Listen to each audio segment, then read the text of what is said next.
PNG Extra Afternoon Tea is proudly brought to you by Paradise with Cream Biscuits.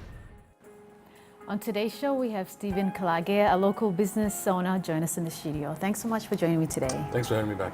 So you're here to talk about the housing crisis in the city. You have a policy that you're trying to push. It's called One Family, One Home. One family, one home. That's right. Can you tell us a bit about? It's basically since independence. There was only one when this country started. Housing was only meant. The National Housing Commission was set up for the public servants. The private sector had their own little setup, but there was really nothing for the informal sector, which makes the bulk of the population, mostly the working force.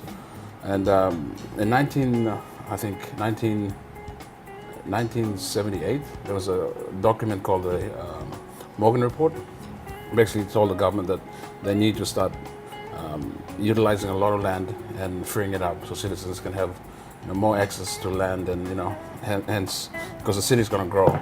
And the Morgan Report speculates that the government needs to open up the land and let citizens own land and actually spread the city out.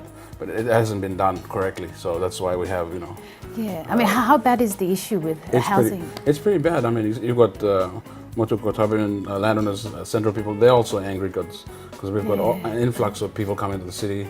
We've got 3.5% growth rate every year, and that's massive. We've got a lot of people coming in.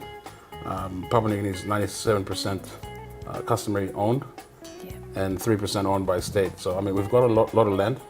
It's just us working good deals with the customary landowners, and that's what our policy basically says. There's three types of land. There's customary landowners, there's state land, and there's commercial land.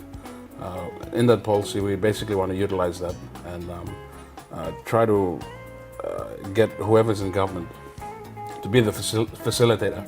I mean, NARI's published a lot of documents about the state not being, the state must be the facilitator, and then provide those facilities, road access, sewage, septic, Edirano, PNG power, and then allow citizens to get titles for 20, 30,000, free a lot of land up, so at least citizens can get in there. I mean, that's having an equity.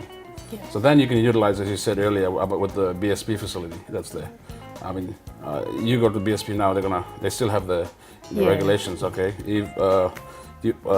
Diane, what's your equity? Yeah, and it's about, I think you need about 30,000. So 30%. Which is 30%. And if a title is 30,000, then the title we want to basically do subsidized titles. Okay. So if citizens can own titles for 30,000, the value of this title alone is probably worth 100,000.